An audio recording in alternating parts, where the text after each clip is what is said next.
Indicamos a diferenza que hai entre complexos e perífrases. E dixemos, entón, que as perífrases funcionan como un todo formado por dous verbos. Dous verbos que poden caracterizarse morfolóxicamente. Entón, dende o punto de vista morfolóxico, primeiro dixemos que o verbo auxiliar e o seguinte, o segundo, é o verbo auxiliado. O verbo auxiliar é o que achega os morfemas de número persoal de modo tempo, é dicir, indica quen fai a acción, se esa acción é real ou irreal, modo indicativo, modo subxuntivo, e indica a temporalidade desa acción, presente, futuro, pretérito, o tempo que sexa. Entón, que fai o segundo verbo, o auxiliado? Pois indica o significado desa perífrase, é dicir, ten toda a carga semántica. Dende o punto de vista sintáctico, cal é a función que ten unha perífrase? Pois a mesma función que tería un único verbo, é dicir, ser o predicado da oración, que é a función máis importante da oración, porque sen predicado non hai oración. E agora o que imos facer é definir, caracterizar, indicar os distintos tipos de perífrases dende o punto de vista semántico. Primeiro temos as modais, que son as que nos indican obriga ou probabilidade, hipótese. Xa vedes que semánticamente son moi distintas. Unha cousa é a obriga, algo que tens que facer sí ou sí, e outra cousa é a probabilidade, hipótese. Pódese facer, pode que non. Entón, nese sentido, temos nas de obriga perífrases como debemos cumprir a lei, hai que facelo, sí ou sí. Pero coa mesma perífrase podo crear ese matiz de probabilidade hipótese. Cando non coñezo a hora e digo deben de ser as 12, estou indicando probabilidade. Vedes que coa mesma perífrase podemos ter as dúas diferenzas semánticas. Que pasa nas temporais? As temporais sempre indican futuridade, pero pode ser unha futuridade a longo prazo ou unha futuridade inminente. Entón, a longo prazo, hei de ser profesora. Imaginade que isto que eu di unha alumna de segundo de bacharelato é unha futuridade a longo prazo, porque antes ten que formarse, ten que facer as oposicións, en fin, facer todo o proceso de formación. Entón é un futuro a longo prazo. Un futuro inminente sería vou abrir a porta, porque sería xa, ou quere chover, cando miro para o ceo, vexo que empezan a caer as primeiras pingas, e vexo, ademais, que todo está moi toldado, é dicir, é unha futuridade inminente, vai pasar nun chisco. Se vos fixades, tanto as modais como as temporais levan como segundo verbo, é dicir, como verbo auxiliado, un infinitivais. As aspectuais son as que nos indican en que momento do desenvolvemento dunha acción estamos. Unha acción ten distintas partes. O comezo, o desenvolvemento, cando está chegando ao final e cando está rematada. E incluso esa acción pode repetirse, entón habería unha repetición desa acción. Pois ben, hai para cada un destes momentos que fun indicando unha serie de perífrases, e esas perífrases chámanse aspectuais. As perífrases incoativas son as que che indican que a acción está comezando. Por exemplo, puxos a chorar, comezou a chorar, ou deu en chorar. Vale? É o principio dese choro. As imperfectivas indican que a acción está no seu desenvolvemento. Por exemplo, anda a xogar, está a xogar, segue a xogar. Fixadevos que a estrutura a máis infinitivo pode substituirse por un xerundio e semánticamente son exactamente iguais. Anda xogando, está xogando, segue xogando. Despois temos as terminativas. As terminativas son aquelas que indican que unha acción está a piques de rematar, pero ainda non está rematada. Por exemplo, acabou por chorar, veu a chorar, chegou a chorar, vale?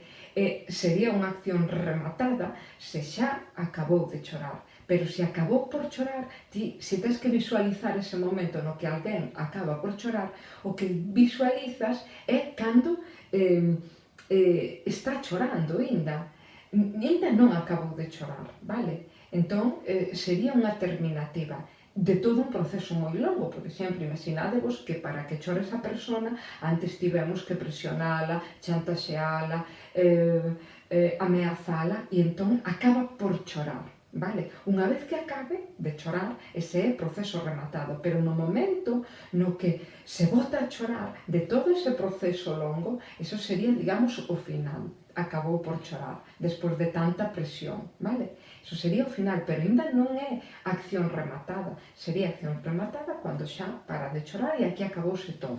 Entón, ese matiz de acción rematada, non que está no final, sino que xa rematou, achégana as perífrases perfectivas, vale? E entón aquí temos, por exemplo, acabou de chorar. Vedes que coinciden estas dúas, só cambia aí unha preposición. E esa preposición é a que fai que unha sexa terminativa e a outra perfectiva. Acabou por chorar é terminativa, pero acabou de chorar quere dicir que xa chorou e xa acabou definitivamente. Deixou de chorar o mesmo, vale? Leva chorado moito, vale? Sí, pero xa parou de chorar, leva chorado moito, pero ora xa non está chorando. E que indican as reiterativas? Indican a acción que se volve a repetir. É dicir, xa se fixo, chegou ao seu final e volve a comezar todo o ciclo repetíndose. Entón aquí temos volveu chorar, o propio verbo volver xa ten esa semántica repetitiva. Ten chorado moito ou leva chorado moito. Se vos fixades, puxen leva chorado moito na perfectiva e na reiterativa. Iso que quere dicir que a mesma perífrase, algo que tamén pasaba aquí, debemos cumprir, deben de ser as 12. A mesma perífrase pode ter distintos valores semánticos. Cando eu digo, María leva chorado moito dende que lle demos a noticia, vale, ese leva chorado moito quere dicir que a acción xa está rematada, vale? Que xa acabou de chorar.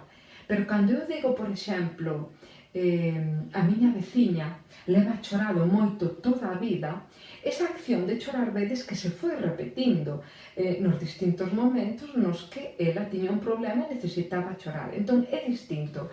Leva chorado moito, neste caso é perfectivo, xa chorou, acabou de chorar, e neste caso leva chorado moito toda a vida, é que chorou unha vez, e outra, repetindo esa acción en relación a noticias malas que lle foron dando ou malos momentos vividos.